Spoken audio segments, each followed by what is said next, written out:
Aujourd'hui, le 1er septembre 2025. Première lecture.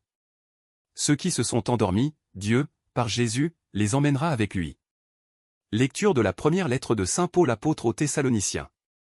Frères, nous ne voulons pas vous laisser dans l'ignorance. Au sujet de ceux qui se sont endormis dans la mort. Il ne faut pas que vous soyez abattus. Comme les autres, qui n'ont pas d'espérance. Jésus, nous le croyons, est mort et ressuscité. De même, nous le croyons aussi, ceux qui se sont endormis.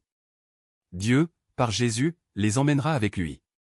Car, sur la parole du Seigneur, nous vous déclarons ceci. Nous les vivants, nous qui sommes encore là. Pour la venue du Seigneur. Nous ne devancerons pas ceux qui se sont endormis. Au signal donné par la voix de l'archange, et par la trompette divine. Le Seigneur lui-même descendra du ciel. Et ceux qui sont morts dans le Christ ressusciteront d'abord. Ensuite, nous les vivants. Nous qui sommes encore là. Nous serons emportés sur les nuées du ciel. En même temps qu'eux. À la rencontre du Seigneur. Ainsi, nous serons pour toujours avec le Seigneur. Réconfortez-vous donc les uns les autres. Avec ce que je viens de dire. Parole du Seigneur. Nous rendons grâce à Dieu. Psaume. Il vient, le Seigneur. Il vient pour juger la terre. Chantez au Seigneur un chant nouveau. Chantez au Seigneur, terre entière. Chantez au Seigneur et bénissez son nom. De jour en jour, proclamez son salut. Racontez à tous les peuples sa gloire. À toutes les nations ses merveilles. Il est grand, le Seigneur, hautement loué.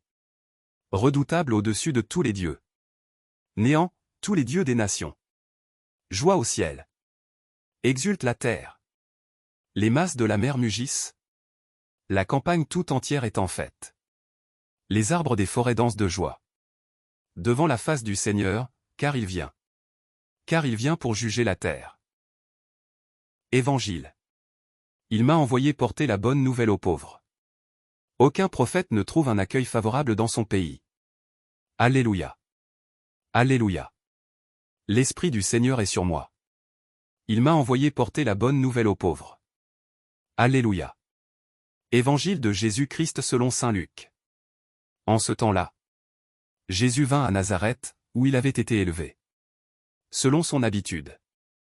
Il entra dans la synagogue le jour du sabbat. Et il se leva pour faire la lecture. On lui remit le livre du prophète Isaïe. Il ouvrit le livre et trouva le passage où il est écrit. L'Esprit du Seigneur est sur moi. Parce que le Seigneur m'a consacré par l'onction.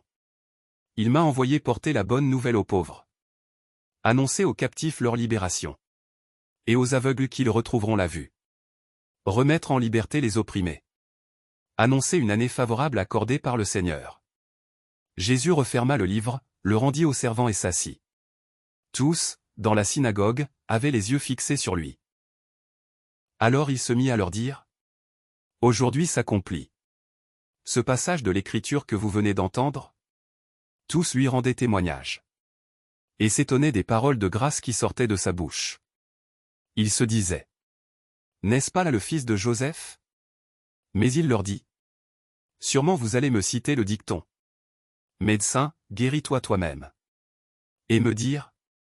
Nous avons appris tout ce qui s'est passé à Capharnaüm. Fais donc de même ici dans ton lieu d'origine. Puis il ajouta. Amen, je vous le dis. Aucun prophète ne trouve un accueil favorable dans son pays. En vérité, je vous le dis. Au temps du prophète Élie. Lorsque pendant 3 ans et demi. Le ciel retint la pluie. Et qu'une grande famine se produisit sur toute la terre. Il y avait beaucoup de veuves en Israël. Pourtant Élie ne fut envoyé vers aucune d'entre elles. Mais bien dans la ville de Sarepta, au pays de Sidon. Chez une veuve étrangère. Au temps du prophète Élisée. Il y avait beaucoup de lépreux en Israël. Et aucun d'eux n'a été purifié. Mais bien Naman le Syrien. À ces mots, dans la synagogue. Tous devinrent furieux. Ils se levèrent. Poussèrent Jésus hors de la ville. Et le menèrent jusqu'à un escarpement.